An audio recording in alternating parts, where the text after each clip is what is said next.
పంపా నది ఎందుకు చిన్నదిగా ఉంటుంది అని అడుగుతున్నారు. శబరిమల దగ్గర ఈ పంపా నది అనేది తీరాన్ని మన అయ్యప్ప స్వామి వారు కొలుతీరు ఉంటాడు ఈ పంపా నది ఒడ్డునే. కేరళ రాష్ట్రంలోని పెరియార్ నది యొక్క ఇక్కడ పెద్దదన్నమాట. కేరళ రాష్ట్రంలో పెరియార్ నది అనేది చాలా పెద్దదన్నమాట. తర్వాత స్థానం పంపా నదికే కేరళలో ఉంటుంది. ఇది పడమటి కనుమల్లో శివగిరి అడవుల్లో దేవీ కొలం కొండల్లో ఇది పుట్టిందనమాట. శివగిరి అడవుల్లో దేవీ కొలం అనేటువంటి కొండల్లో పంపా నది పుట్టింది. పెద్ద నది పేరున్నటువంటి ఈ నది పొడవు కేవలం 244 కిలోమీటర్లు మాత్రమే.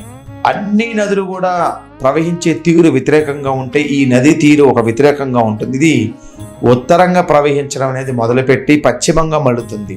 అలా కొంత దూరం ప్రవహించిన తర్వాత ఇది 2 పాయలుగా చీడిపోతుంది. ఒక పాయ అనేది పల్లీపురం దగ్గర అరేబియా మహాసముద్రం కలుస్తుండగా మరో పాయ ఎర్నాకుళం దగ్గర కలుస్తుంది. తిరువానూరు అనే తిరువనానటువంటి జిల్లా నుంచి ఈ యొక్క పత్తెనమిట్ట, చెంగనూరు, కుట్టనాడు, అంబలపూజ, ఐరుళ్ళ అనేటువంటి ప్రాంతాల నుంచి ఈ నది అనేది ప్రవహిస్తుంది. కాబట్టి నదిని దక్షిణ భాగీరథి నది అంటారు. దీన్ని మళ్ళీ రివర్ బాంప్ అనేటువంటి కేరళలో పేరు పెట్టి రివర్ బాంప్. అన్ని నదులు ఒక రకంగా ప్రవర్తిస్తే పంపా నది రివర్స్ లో ప్రవహిస్తూ ఉంటుంది. అందుకే దీనికి రివర్ బాంబ్ అని పెట్టారు, రివర్ బాంబ్. కాబట్టి రివర్ బాంబ్ అనేటువంటి కేరళ వాళ్ళు దీన్ని పిలుస్తూ ఉంటారు. ఇక ఇది అచ్తుయర్, కక్కినూరు, కక్కతూరు, వారత్తూరు, కుటైపేరూరు అనేటువంటి ఉపనదులకి మారుతూ ఉంటుంది. ఇది ఉపనదులుగా మారుతూ ఉంటుంది.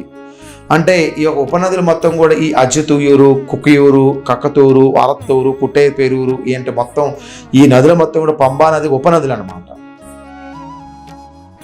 ఈ నదీ తీరంలో ఉన్నటువంటి ఆంజనేయ స్వామి దేవాలయం చాలా ప్రసిద్ధమైంది. పెరియార్ నది దక్షిణ భారతదేశపు జీవనది.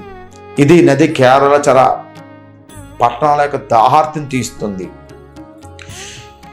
కేరళ భాషలో పెరియార్ అంటే పెద్దది అని అర్థం అనమాట. ఈ నదీ తీరంలో అలువా అనేటువంటి చిన్న పట్టణంలో శివరాత్రి ఉత్సవాలు చాలా ఘనంగా నిర్వహిస్తారు. అద్వైత మత స్థాపకుడు శ్రీ ఆదిర శంకరాచార్యులు జన్మించినటువంటి కాలడి గ్రామం కూడా ఈ నదీ తీరాన ఉంది. ఈ పెరియార్ నదిని అక్కడ పూర్ణా నదిగా పిలుస్తూ ఉంటారన్నమాట. ఇది నది యొక్క అర్థం.